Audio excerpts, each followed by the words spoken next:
야인의 장고단상 이 목사의 성경 공부.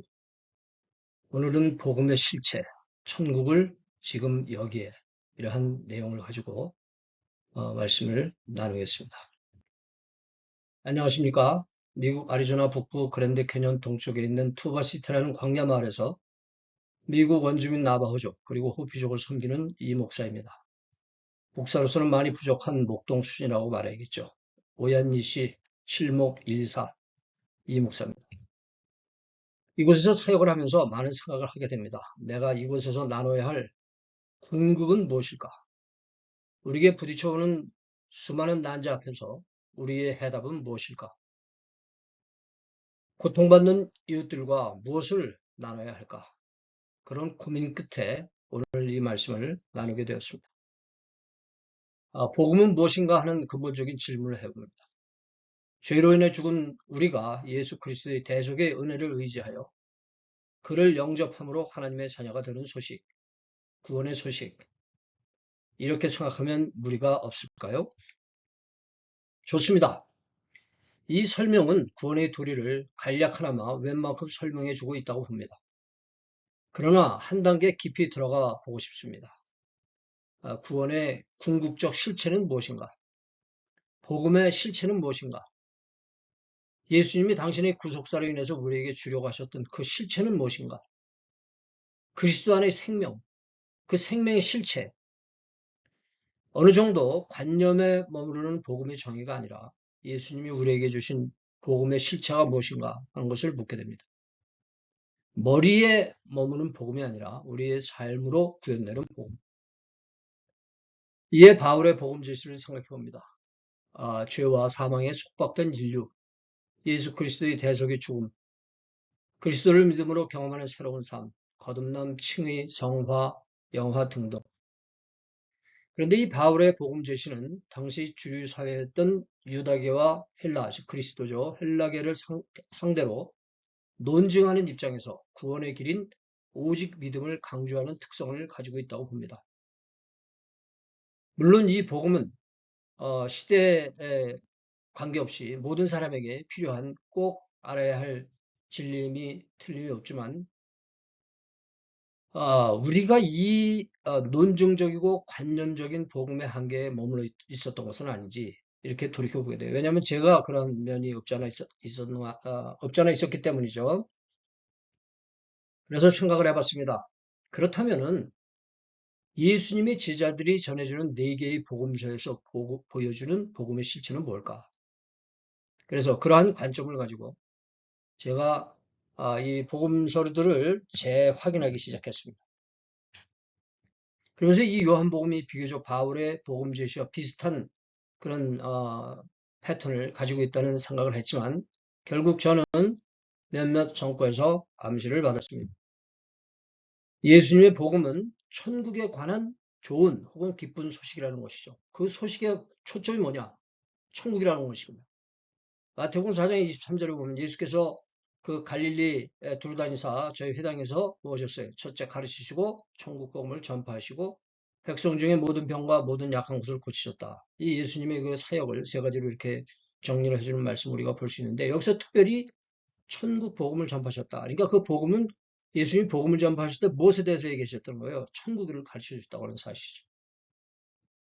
예수님은 제자들에게도 이 사명을 감당하라고 명령하셨을 뿐만 아니라 또한 당신의 사역 말미에 종말의 때를 말씀하시면서도 이 천국 복음을 언급 강조하셨습니다. 마태복음 24장 14절에 이 천국 복음이 모든 민족에게 증거되기 위하여 온 세상에 전파된다. 그제야 끝이 온다. 그러니까 이 천국 복음이 참 우리 성도와 교회의 궁극이 아닌가. 예, 이러한 생각이 들게 하는 말씀입니다. 결국 이 좋은 소식은 하나님의 나라에 관한 소식인 것입니다. 이런 면에서 바울의 이신칭의 믿음으로 의롭다함을 얻는다는 것은 결국 하나님의 나라로 가는 과정인 것은 확실하지만 우리는 거기서 한 걸음 더 나가서 그 목적지, 예수님이 가리키시던 그 목적지를 놓쳐서는 안 된다는 것이죠. 하나님의 나라에 대해서 생각할 때 꼭 기억해야 할 점이 있습니다. 우리는 예수님이 다시 오심으로 이루어질 미래의 새 하늘 새 땅에 있는 하나님의 나라를 사모합니다. 그래서 베드로도 베드로후서 3장 12절에 하나님의 날이 임하기를 바라보고 간절히 사모하라. 그날에 하늘이 불에 타서 풀어지고 체질이 뜨거운 불에 녹아지려니와 13절 우리는 그의 약속대로 의에 거하는 바 새 하늘과 새 땅을 바라보도다 그랬죠. 그러나 우리는 그날이 오기까지 우리가 사는 오늘 이곳에 하나님의 나라를 만들고 확장해 나가야 한다는 것이죠. 그것은 예수님이 이 땅에서 사역을 하실 때의 의도였으며 목적이었습니다. 예수님이 이 세상에 오신 것은 세상 일을 하고자 함이 아니라 하나님의 일을 하시기 위함이었음을 우리는 알아야 합니다.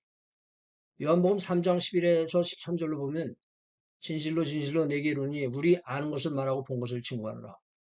그러나 너희가 우리 증거를 받지 않은도다. 내가 땅의 일을 말해도 너희가 믿지 아니하거든 하물며 하늘 일을 말하면 어떻게 믿겠느냐? 하늘에서 내려온 자 곧 인자 외에는 하늘에 올라간 자가 없느니라.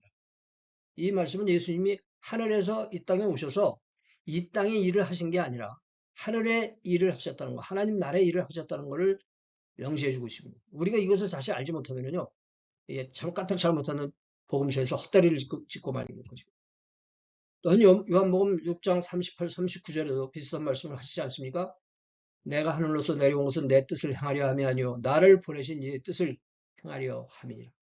구원의 역사, 천국의 역사를 이루시기 위해서 이 땅에 오셨다고 하는 사실이죠. 3년 동안 예수님은 이 땅에 천국의 씨앗을 뿌리셨고 주님께서 다시 오실 때까지 우리가 그 일을 지속적으로 담당하라고 이 땅에 천국을 만드는 사명을 위임하셨습니다.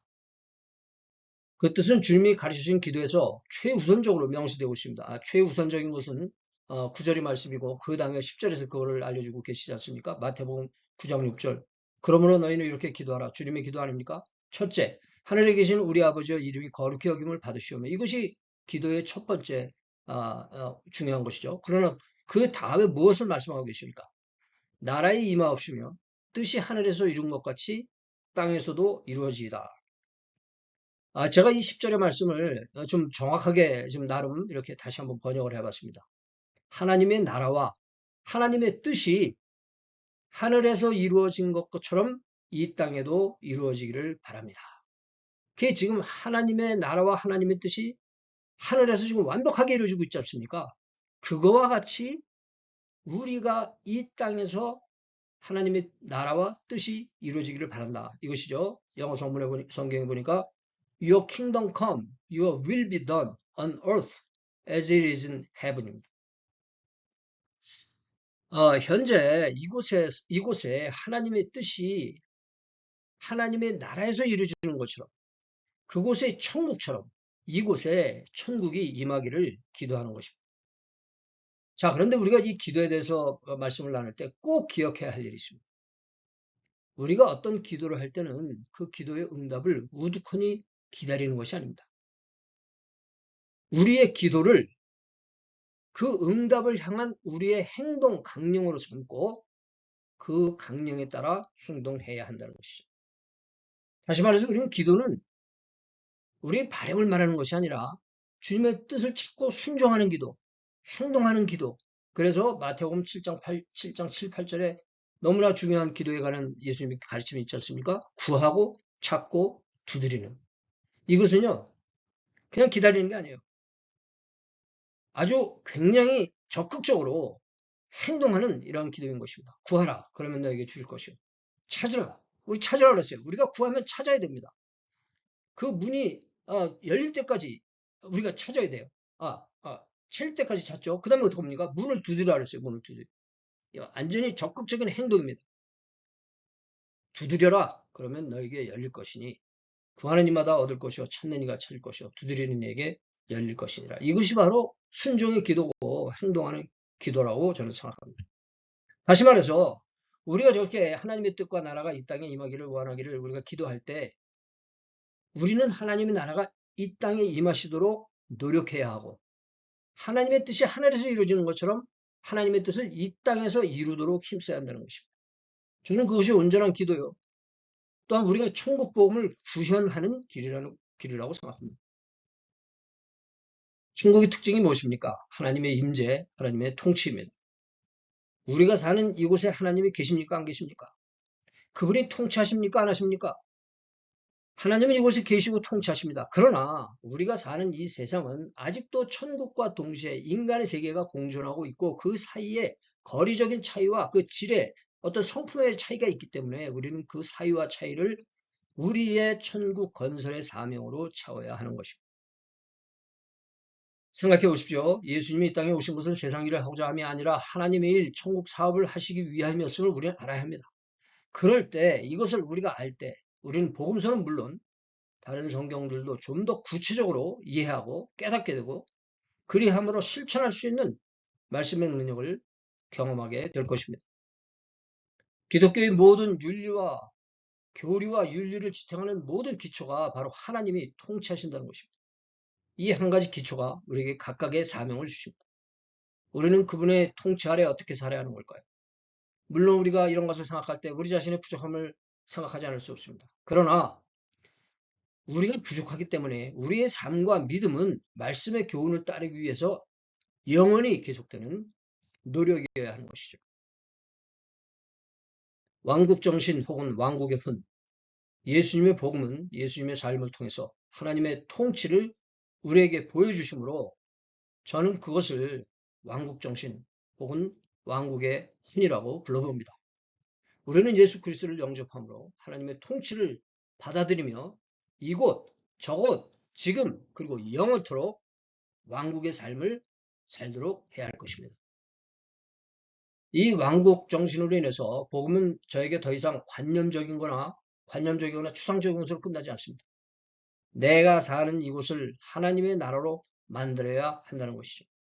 그분의 공의와 그분의 사랑과 그분의 축복이 넘치는 하나님의 나라, 성령 안에서 의와 평화와 기쁨이 넘치는 나라. 그러기 위해서 우리는 아직도 불의와 싸우고 평화를 깨뜨리는 악의 세력들과 싸워야 하고 우리 이웃들을 슬프게 하는 많은 일들에 맞서 싸우기도 해야 합니다.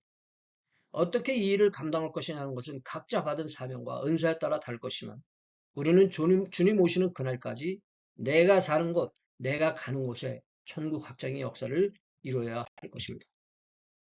예수님께서 이런 말씀을 주시는 걸 우리가 또 듣게 됩니다. 누가복음 17장 21절 아닙니까? 또 여기 있다 저기 있다고는 못하리지 무엇이 하나님의 나라가 여기 있다 저기 있다 이렇게 말하지 말라는 거예요. 하나님의 나라는 어디 있습니까?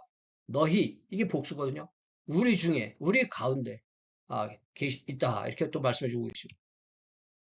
저는 복음은 천국의 기쁜 소식이며 그 소식이 또한 우리의 사명을 발견했을 때 제 삶과 섬김에 구체적인 전략, 초점을 발견하게 됩니다. 우리가 뭐에 초점을 맞춘다고 하는 것은 그 실상을 분명하게 보게 된다는 것이죠. 그럴 때 우리는 좀 더 편안하게 우리 사역에 집중할 수 있게 되었습니다. 혼돈이나 뭐 이런 게 아니라 집중하게 되죠. 그렇게 되면 편안해집니다. 상황을 다 파악하니까. 저에게 이것은 올바른 방법일 뿐만 아니라 또한 아주 자연스러운 섬김의 길이라고 생각합니다. 저는 이곳에서 무료로 침출을 하고 있는데요. 2019년 이 사역을 시작할 때부터 많은 사람들은 의심 어린 눈길로 저에게 물어봅니다. 왜 도대체 무료로 침을 놔주느냐? 이게 무슨 흉계가 있느냐? 이런 질문을 제가 듣곤 하는데 제가 뭐라고 대답하냐면 나는 세 자녀가 있는데 이미 다 자라서 장성해서 자기네들의 삶을 다 이렇게 책임지고 잘 살아가니까 내가 그 아이들을 위해서 염려할 필요가 없을 때 하나님이 나를 이곳에 보내시고 이곳을 더 살기 좋은 곳으로 만들어라. 이렇게 하나님이 나한테 말씀하셨다. 이렇게 대답합니다. 저는 그저 하나님 나라 건설에 작은 촛불 하나 더 할 뿐입니다.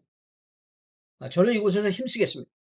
여러분의 가정이, 여러분의 일터와 여러분의 교회를 하나님의 나라로 만드시기 바랍니다.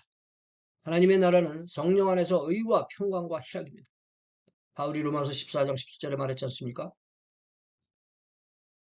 비록 작은 일일지라도 올바름을 추구하는 이 정의의 사도, 거창합니다만 우리 정의의 사도가 되도록 노력합시다. 작은 일이라도 그리고 공동체를 평하게 만들도록 노력합시다. 화평케 하는 자는 복이 있나니 저희가 하나님의 아들이야 일컬음 받을 것이며 또 혹시 어려운 처지에 있는 사람이 있다면 격려하고 돌보도록 합시다. 애통하는 자는 복이 있나니 저희가 위로를 받을 것이며 그렇지 않습니까? 그래서 서로가 함께 평화롭게 기뻐하는 세상. 이것이 바로 팔복이 이루어지는 것입니다. 팔복뿐만 아니라 마태복음 5장에서부터 7장까지 예수님의 그 모든 산상수훈이 이루어지는 세상 아니겠습니까? 그리고 성경에는 많은 천국 비유들이 있습니다. 이걸 한번 다시 읽어보세요. 그게 천국의 실체이고 그 안에 천국의 모습이 담겨 있어요. 그래서 우리가 그 비유를 이것이 예수님이 우리에게 원하시는 천국의 실체로구나, 이러한 관점을 가지고 보시게 된다고 한다면 그 말씀의 실체를 우리가 보게 될 줄로 믿습니다. 복음, 그것은 막연한 미래가 아닙니다. 추상적인 개념이 아닙니다. 생활, 삶, 생명, 이런 것도 한번 생각해 보세요. 이러한 것들이 우리의 생명이라고 하는 것, 이것이 이 세상에서 가장 강력하고 구체적인 실상이 아닙니까? Ultimate Reality, 궁극적 실체. 우리의 복음은 바로 그것입니다. 이신칭의, 바울이 그 이신칭의를 우리에게 가르쳐 주셨습니까? 그런 의미에서 그 실체로 다가가는 경로입니다. 그 경로 끝에 천국이 있습니다. 먼저 우리의 삶의 터전에서 우리가 천국을 누리면, 우리가 우리의 자리에서 천국을 누리면 아직도 천국을 모르는 우리의 원근각지 친구들에게도 그 천국을 나눌 수 있게 될 것입니다. 우리가 그 사명을 나름 제대로 마치는 그날 예수님은 심판자, 왕으로서 다시 오실 것입니다. 그때까지 우리 화이팅합니다. 알려드린 말씀 참고하시고 우리가 이 SNS를 통해서라도 주 안에서 함께 교제할 수 있는 그런 기회가 되기를 바랍니다. 부족한 영상 또 이렇게 봐주셔서 감사를 드립니다. 다음에 또 뵐 때까지 성령 안에서 의와 평강과 희락이, 제가 이 말씀 오늘 말씀 나눴지 않습니까? 이제 이 말씀의 의미를 여러분들이 더 좀 아시게 됐을 거예요. 의와 평강과 희락, 이게 뭡니까? 천국의 특징입니다. 이 천국의 의와 평강과 희락이 여러분 가정에 충만하시길 바라면서 저는 이만 작별의 인사를 드립니다. 박건의